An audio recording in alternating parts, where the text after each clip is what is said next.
trouver la vérité dans ce monde qui veut tout oublier. Le seul récit qu'il a annoncé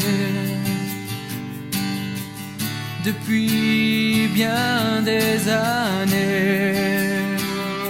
Mais il est encore temps de croire que seule la Bible offre l'espoir. Levons-nous ensemble pour voir sa puissance.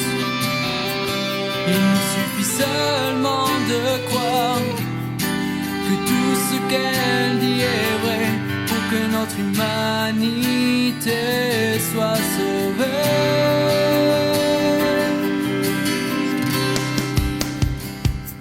Car elle seule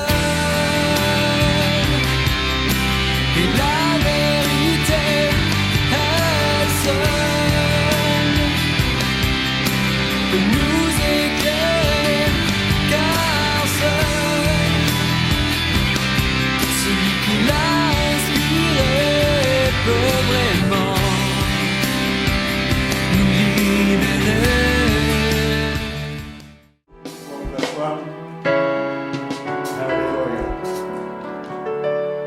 Gloire soit rendue au Seigneur, Amen.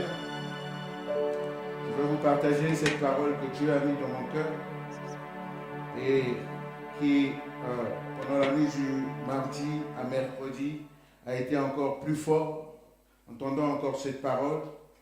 Et je me suis mis à écrire sur ma tablette les quelques pensées qui me venaient en fonction de cette parole, qui nous prendrons plus dans la version Louis II.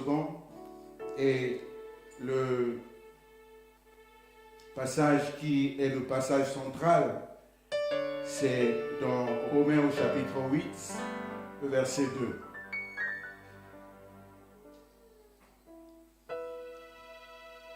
La Bible déclare ceci. En effet, la loi de l'Esprit qui donne la vie, en effet, ça c'est la version Louis II, en effet, la loi de l'Esprit de vie en Jésus-Christ m'a affranchi de la loi du péché et de la mort. Amen. En effet, la loi de l'Esprit de vie en Jésus-Christ, dans d'autres versions on dit en union avec Jésus-Christ, cette loi m'a affranchi de la loi du péché et de la mort. Il y a ici, on parle ici de deux lois, ce que nous pouvons très vite remarquer. La loi de l'esprit de vie et la loi du péché et de la mort.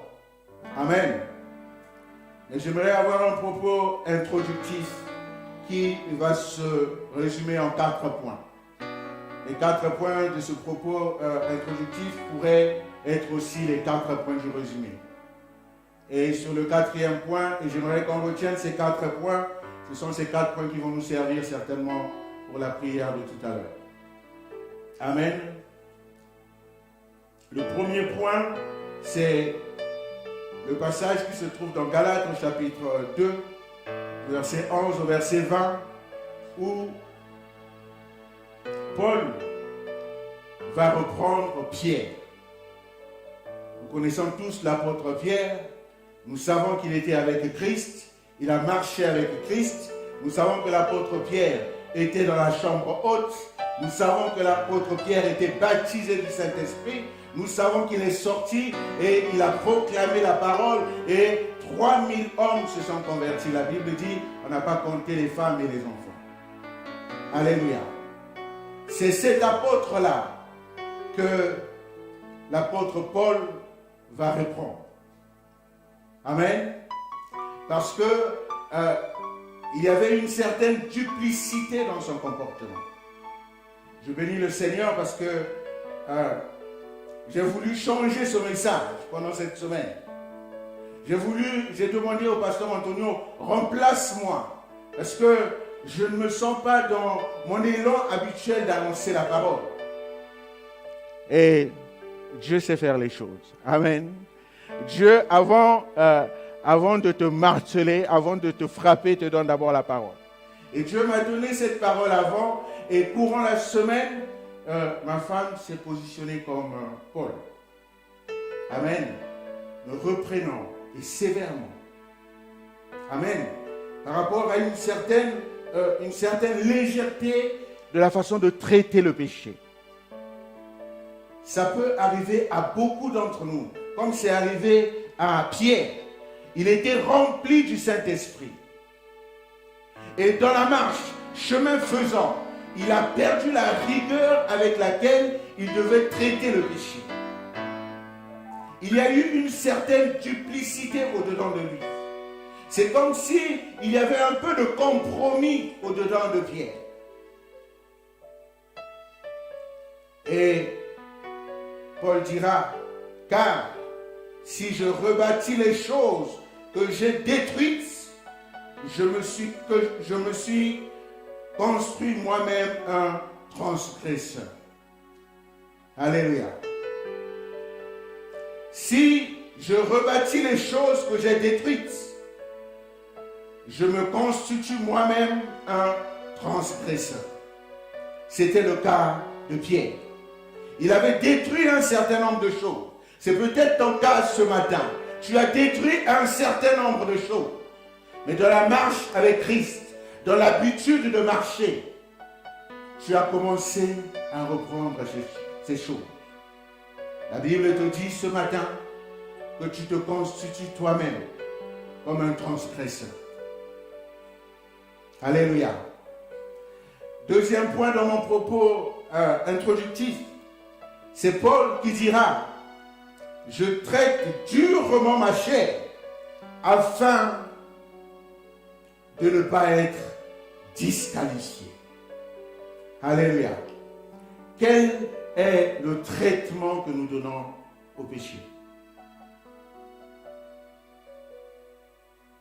La Bible dit dans 1 Corinthiens au chapitre 9, le verset 27, je traite durement ma chair, mon corps, et je le discipline de peur d'être moi-même disqualifié. Une autre version, il y a un mot qui m'intéresse dans une autre version, et je me tiens assujetti. Alléluia. Assujettir, ça veut dire je le garde sous contrôle. Je ne le permets pas de reprendre vie. Alléluia. La chair que j'ai crucifiée un jour, je la tiens assujettie. Est-ce que tu continues à tenir la chair assujettie? Ou tu as perdu le contrôle de la chair et la chair commence à reprendre vie? Est-ce que tu traites durement la chair afin que ton corps, afin que la chair ne revienne pas? La Bible parle du vieil homme. Alléluia. Et souvent nous croyons que le vieil homme, il est totalement mort et enseveli au point où il ne peut pas ressurgir. Nous avons vu dans le premier point, le vieil homme a commencé à ressurgir au-dedans de celui qui était baptisé du Saint-Esprit, au-dedans de Pierre. Alors Paul te donne ici un conseil. Paul nous donne ce matin un conseil. Nous devons tenir la chair assujettie. Nous devons faire tous nos efforts. En parlant au début de ce passage, Paul parle de l'athlète qui court. Il y a une couronne et nous devons courir selon les règles de l'art pour remporter la couronne. Et Paul parle de la couronne incorruptible. Alléluia. Et donc, bien-aimés, cette couronne, pour que nous puissions la cueillir un jour, il faut que la chair soit assujettie. Amen. Si la chair reprend vie au-dedans de nous, nous commençons à perdre le bénéfice du salut. Troisième point dans mon propos introductif, c'est l'histoire de la paille et de la poutre. Alléluia. Nous croyons souvent que la paille et la poutre, ce n'est que dans les yeux des serviteurs de Dieu qui annoncent la parole. Si on peut juste inverser une petite minute, tu vas te retrouver à ma place et moi à ta place. Tu vas comprendre que la poutre aussi est au-dedans de toi. Alléluia. Il y a au-dedans de toi, comme au-dedans de moi, une poutre que nous devons tous enlever. Alléluia. Avant d'essayer d'aller enlever la paille qui est au-dedans de l'autre. Comment est-ce que tu as vu la paille, d'ailleurs, dans ma vie, alors qu'il y a la poutre dans tes yeux? Comment tu as fait pour le voir? Dis-moi comment sont tes yeux. Les miens sont gros, mais je ne pense pas que quelqu'un ait les plus gros yeux ici que moi. Amen. Comment tu as fait pour voir la paille au-dedans de ma vie, alors que la poutre est encore au-dedans de ta vie? Donc si tu te tiens à ma place, tu vas dire que vous avez tous de la paille dans vos yeux, je vais vous les enlever. Et si je me tiens à votre place, eh bien, vous allez me dire la même chose. Et la grande question, c'est que tous, nous avons une poutre qui nous empêche de voir. Nous devons enlever cette poutre. Et toutes ces choses, et le quatrième point de mon propos introductif, c'est que nous ne pouvons pas le faire sans l'aide du Saint-Esprit. Alléluia. Tu ne peux pas, sans l'aide du Saint-Esprit, tu ne peux pas assujettir la chair. Sans l'aide du Saint-Esprit, tu ne peux pas enlever la poutre qu'il y a dans tes yeux et voir la paille qui est dans les nôtres. Le psalmiste dira aussi bien dans le psaume 139 que dans le psaume 26, « Sonde-moi, Seigneur. Sonde-moi et connais mon cœur.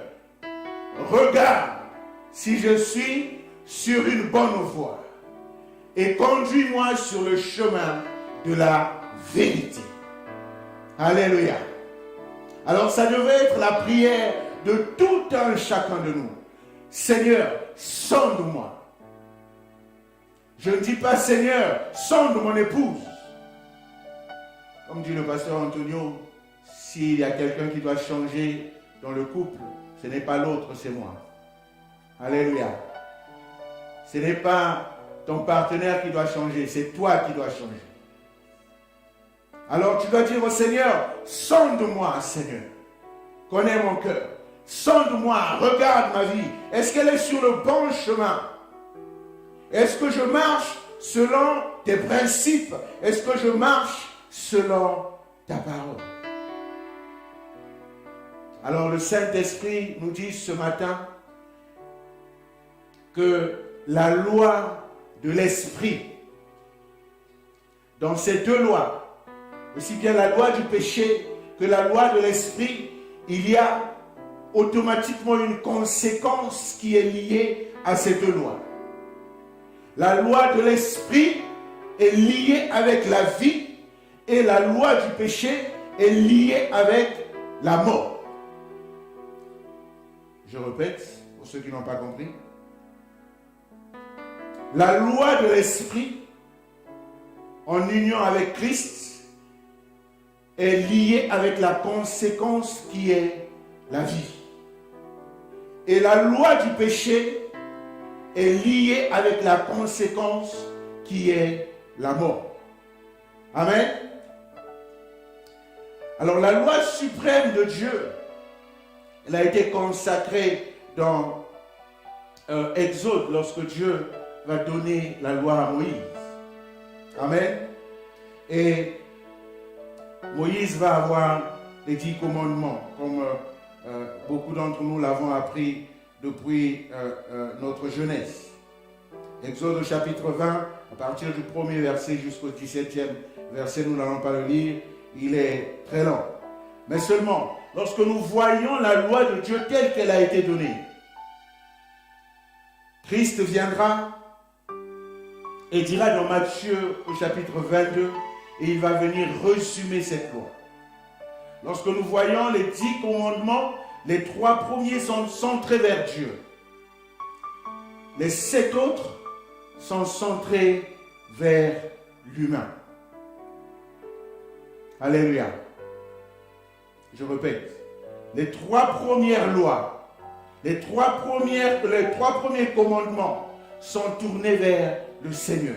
Tu aimeras le Seigneur ton Dieu, tu consacreras le jour du Seigneur. Et lorsqu'on arrive au 4e commandement jusqu'au 10e, c'est tourné vers le prochain. C'est pourquoi Christ dira dans Matthieu chapitre 22, en résumant la loi, on lui dit, Maître, quel est le plus grand commandement de la loi? Jésus lui répondit, tu aimeras le Seigneur, ton Dieu, de tout ton cœur, de toute ton âme et de toute ta pensée. C'est le premier et le plus grand commandement. Et voici le second, qui lui est semblable. Alléluia. Vous êtes là? Le second commandement est semblable au premier commandement. C'est pourquoi la Bible dira, comment peux-tu dire que tu aimes Dieu alors que tu hais ton prochain? Ce n'est pas possible, dit la Bible. La Bible dit, le second commandement est semblable au premier. Le premier t'invite à aimer Dieu de tout ton cœur, de toute ton âme et de toute ta pensée.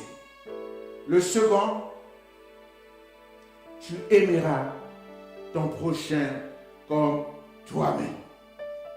Alléluia. Tu aimeras ton prochain comme toi-même. Ces 2 commandements, dit la parole, de ces 2 commandements dépendent toute la loi et les prophéties. Est-ce que quelqu'un a compris la portée spirituelle de la chose? De ces 2 lois dépendent, de ces 2 commandements dépendent toute la loi et toutes les prophéties. Amen. Je veux t'emmener plus loin. Lorsqu'il t'est donné une prophétie qui ne correspond pas à ces 2 lois, alléluia. Je dis souvent à ma femme, permettez-moi aujourd'hui de beaucoup parler d'elle. Je ne le fais pas souvent. Je dis souvent à ma femme, si tu n'es pas rempli de beaucoup d'amour, Dieu ne va pas te montrer certaines choses. Alléluia. Dieu ne peut pas te révéler le cœur de certaines personnes si tu n'es pas rempli d'amour. Alléluia. Imaginons que Dieu te révèle que telle personne qui vient dans l'église, c'est elle qui fait que ta vie ne progresse pas. Et que tu ne sois pas rempli d'amour. Qu'est-ce qui va se passer? Alléluia. Alors le commandement dit que la prophétie doit correspondre à ces 2 commandements. Donc la prophétie, si tu as suffisamment d'amour, mon ami, Dieu te montrera des choses. Alléluia. Abraham avait suffisamment d'amour au point où Dieu, avant d'aller détruire Sodome et Gomorrhe, vient devant Abraham. Regarde ce que je vais faire. Le cœur d'Abraham était tellement rempli d'amour qu'il a commencé à prier pour la vie. Alléluia. Si tu n'as pas d'amour, à quoi bon Dieu va te montrer les choses? Ça va te servir à quoi? Dieu ne veut pas que tu nous haïsses encore plus. Alors Dieu, arrête, ça c'est pas pour toi. Alléluia. S'il y a une chose que tu dois cultiver plus, alléluia, pour voir plus de fruits de l'esprit au-dedans de toi, c'est cultiver l'amour du prochain. Tu aimeras ton prochain comme toi-même. C'est de ça que dépend toute la loi et les prophéties, nous dit la parole. Bien-aimés, les constitutionnalistes, ceux qui ont fait droit constitutionnel, le savent certainement.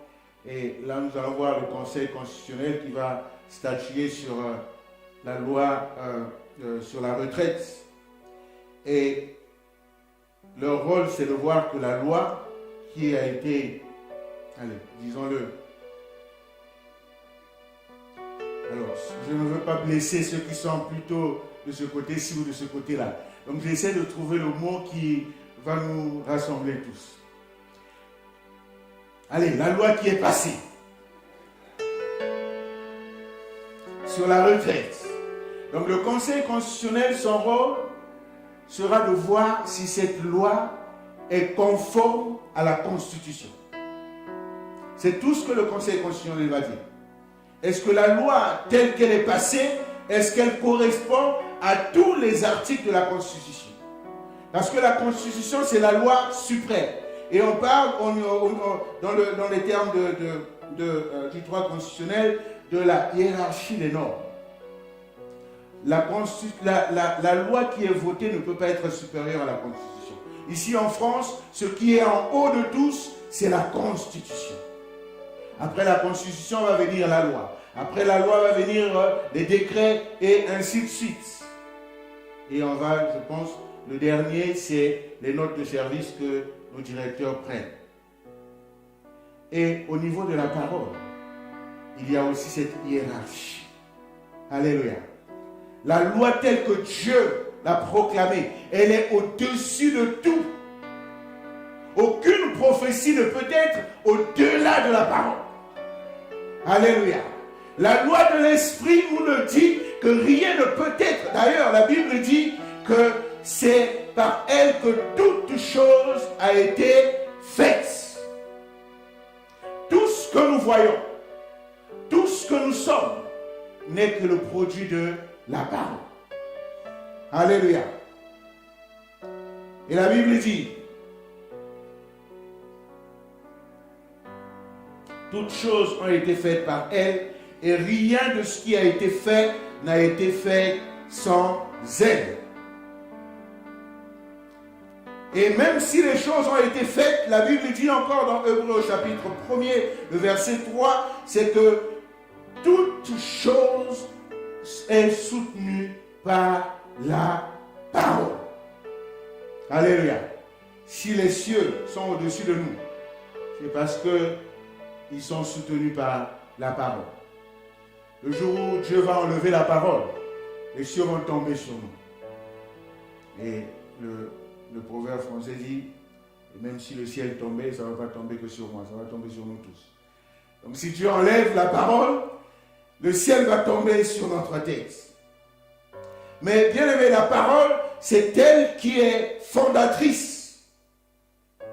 C'est pourquoi dans Jean, au chapitre 1er, on dira à tous ceux qui l'ont reçu, le pouvoir qu'il y a dans cette parole, dans l'esprit de vie, il y a le pouvoir à tous ceux qui ont cru et qui ont reçu. La parole leur donne le pouvoir de devenir enfants de Dieu. Alléluia. Ici, on ne parle pas encore de baptême. On peut devenir enfant de Dieu. On devient enfant de Dieu. On devient enfant de Dieu, pas par le baptême. On devient enfant de Dieu par la foi. Alléluia. Par la croyance en la parole. La Bible dit à tous ceux qui l'ont reçu, à tous ceux qui ont cru en cette parole. La parole leur donne le pouvoir de devenir enfants de Dieu. Ceux qui sont nés ni de la volonté de la chair, ni de la volonté du sang, mais de la volonté de Dieu. Ils sont nés de la volonté de Dieu. Le reste, le baptême et tout ce qui s'ensuit, ce n'est que proclamer au monde spirituel et au monde physique que je suis devenu enfant de Dieu. Amen. Et dans mon imaginaire ou dans ma vision, que cette parole de Jean, lorsque nous recevons la parole, c'est comme si nous recevons un feu. Alléluia. C'est comme si nous recevons une puissance qui chamboule tout au-dedans de nous. C'est comme si nous recevons quelque chose qui vient écraser tout ce qui était avant. Ça te donne le pouvoir que tu peux activer Certains décident de ne pas activer. Mais tu peux activer ce pouvoir de devenir enfant de Dieu. Et lorsque tu actives ce pouvoir, lorsque la parole prend de la place au-dedans de toi, lorsque la parole vient faire mourir le vieil homme, alors c'est à ce moment-là qu'on parle de l'esprit de vie. Alléluia. En communion avec Christ, l'esprit de la loi de l'esprit de vie. Alléluia. C'est une loi, mais qui entraîne au-dedans de toi, non point la condamnation, mais qui entraîne au-dedans de toi la vie.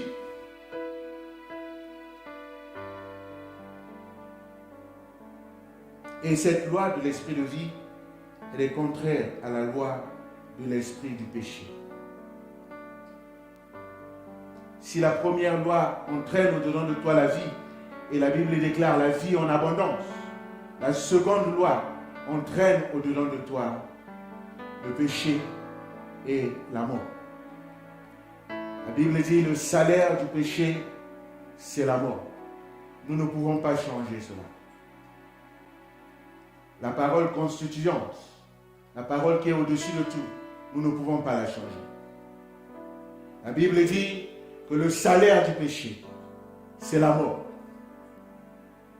Et j'ai échangé avec une personne il y a quelques jours, et dans ce que j'ai compris, c'est qu'il se passe au-dedans de beaucoup d'entre nous, je ne sais pas comment l'appeler, mais lorsque nous sommes longtemps dans le péché, nous pensons que le péché est ainsi légitimé. Lorsque nous sommes longtemps dans le péché, nous pensons que, ok, c'est devenu normal. Et Dieu aussi l'accepte. Lorsque nous sommes restés longtemps dans le péché, nous croyons que le péché est devenu la sainteté. Nous avons prié tout à l'heure que Dieu puisse ouvrir nos yeux, que nous puissions avoir une autre vision. Bien-aimés,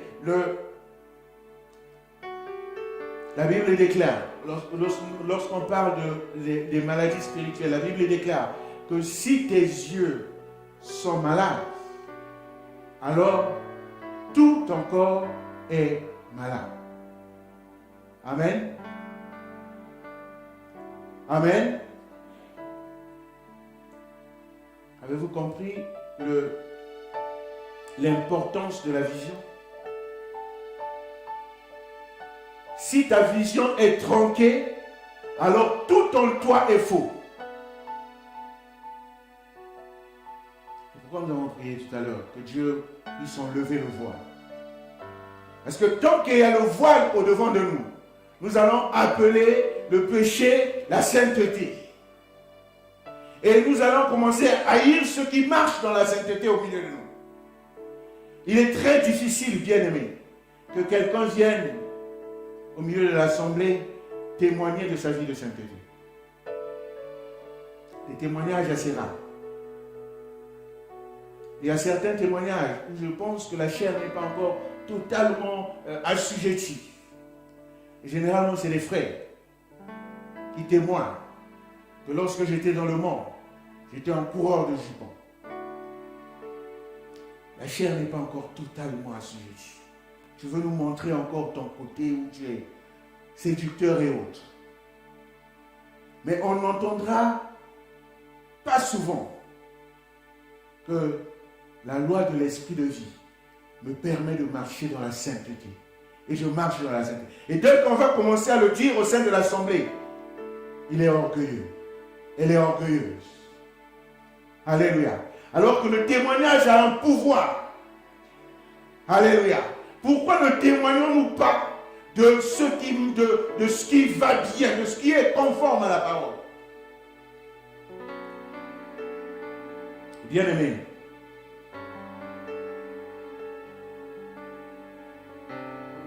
la loi de l'esprit de vie dans l'union avec Christ te permet de marcher dans la sainteté. Et ma prière ce matin est que Dieu ouvre tes yeux. Que ce qui est saint, que tu l'appelles ainsi. que ce qui est péché, que tu ne trouves pas un autre terme pour l'appeler, que tu l'appelles tel quel. Et si tu commences à appeler le péché la sainteté et la sainteté le péché, c'est qu'il y a un voile devant le Dieu. C'est que tes yeux sont malades. Et la Bible déclare que si tes yeux sont malades, alors tout ton corps, alors tout en toi, alors tout ce que tu fais est dans le mauvais chemin. Au mois de mars, nous avons passé un temps de transformation. Notre prière était ce temps de transformation. Je pense qu'au mois d'avril, Dieu nous appelle à nous repositionner. Tu dois te repositionner par rapport au péché. Quel est le traitement que tu donnes au péché? Est-ce que tu acquiesces le péché ou est-ce que tu condamnes le péché? Beaucoup d'entre nous n'avons plus la force de condamner le péché. Ça, c'est un travail que les évangélistes font bien. Comme j'aime ce ministère. Alléluia. L'évangéliste, ce n'est pas son problème. Quand il vient au milieu de vous, il vous parle sincèrement du péché et ils sont fous du pasteur et tant pis pour les dégâts. Alléluia. Et le pasteur, son rôle, c'est de répandre. Et l'évangéliste, quand il vient, répentez-vous, car le royaume des cieux est proche. L'évangéliste, quand il vient, tu marches dans le péché, tu dois changer. Si tu dois fuir l'église, si c'est un évangéliste qui est de passage, si tu fuis l'église, où est son problème? Il était de passage, il a délivré le message, il est parti. Le reste, pasteur Denis, tu dois faire, tu dois... Alléluia. Bien-aimés, j'aimerais que ce matin, pour ceux qui ont retenu les 4 points, j'aimerais qu'on finisse avec le psaume 26. Nous puissions lire le psaume 26 ensemble.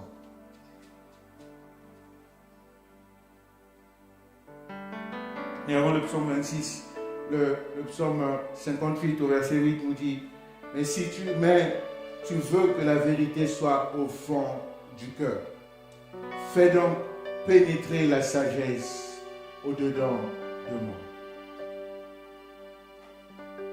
Demande à Dieu, fais donc pénétrer la sagesse au-dedans de moi. Alléluia. Nous allons finir avec le psaume 26.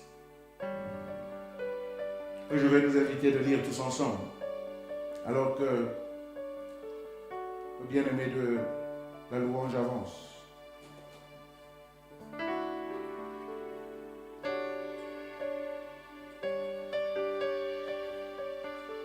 Nous allons le lire au même moment où nous allons prier. Et il va arriver qu'on arrête pour prier.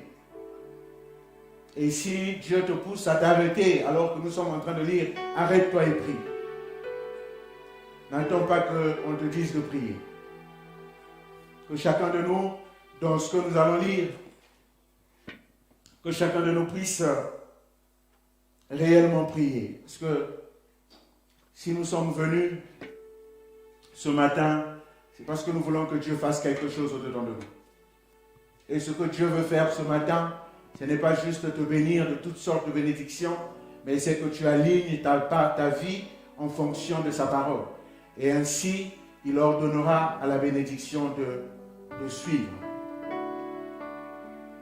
J'aime aussi cette parole de Matthieu au chapitre 6 qui dit que nous devons rechercher premièrement le royaume et la justice. Amen. Nous allons nous lever tous ensemble.